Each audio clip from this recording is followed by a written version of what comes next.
Have you noticed that lately, every time you check the news, it feels like the world is on edge? You see headlines about oil prices, global conflicts, and stock markets bleeding red. It's easy to feel overwhelmed, like these are just big numbers that don't affect your daily life. But when you hear a warning that oil could hit $200 a barrel, that's not just a headline. That's a direct hit to your grocery bill, your commute, and your future savings. Today we are going to break down what's actually happening in the Middle East and, more importantly, how you can stay financially resilient when the world feels unpredictable. Right now, there is a new chapter in the conflict between the US, Israel and Iran. Recently, strikes hit major oil storage depots and refineries near Tehran, creating what witnesses described as a river of fire flowing across roads. In response, the Islamic Revolutionary Guard Corps (IRGC) issued a blunt ultimatum. If these attacks on their energy infrastructure continue, they will target all economic centers in the region. Their spokesperson, Ibrahim Zolfigari, put it simply, if you can tolerate the price of oil exceeding $200 per barrel, continue this game. To put that in perspective, oil has been hovering around $100 lately. Doubling that price would send a shockwave through the global economy that we haven't seen in decades. You might wonder, why does a conflict thousands of miles away change the price of my gas? It comes down to a tiny stretch of water called the Strait of Hormuz. Think of this strait as the world's most important artery. About 1/5 of the entire world's oil consumption passes through this narrow passage every single day. That's roughly 20 million barrels. Iran has signaled that this trade route is now effectively under their complete control or potentially blocked. When that artery gets squeezed, everything gets more expensive. We are already seeing it in air travel.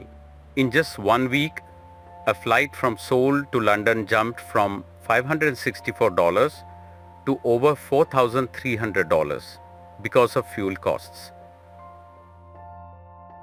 This isn't just finance news, it's the reality of how global tension reaches into your pocketbook. Interestingly, not everyone sees this as a disaster. US President Donald Trump has argued that these surging prices are a very small price to pay for the long-term goal of eliminating regional threats. But for the average person, there's nothing small about it. We've seen the fear gauge, the VIX, on Wall Street spike to levels we haven't seen in a year. Stock markets in Europe and Asia have erased their entire year of gains in just a few days. If you're a beginner investor, seeing your portfolio drop can be terrifying. But here is the practical truth. Geopolitical shocks are often sharp, but they are also temporary. So what can you actually do? Don't panic. Sell markets are reacting to what ifs.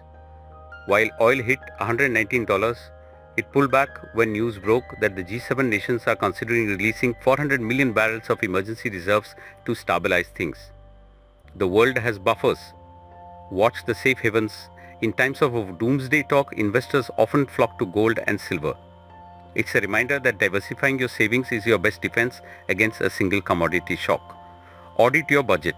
If oil stays high, inflation follows. Now is the time to look at your variable expenses.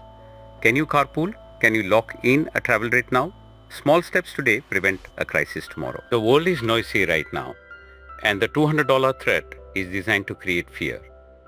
But remember, knowledge is the antidote to anxiety. By understanding why these prices move, you're no longer a victim of the headlines, you're a strategist for your own life. Stay calm, stay informed, and keep building. We've navigated energy crisis before, and by staying practical and focused, you'll navigate this one too. If you found this breakdown helpful, hit that subscribe button. Let's keep making sense of this world, $1 at a time.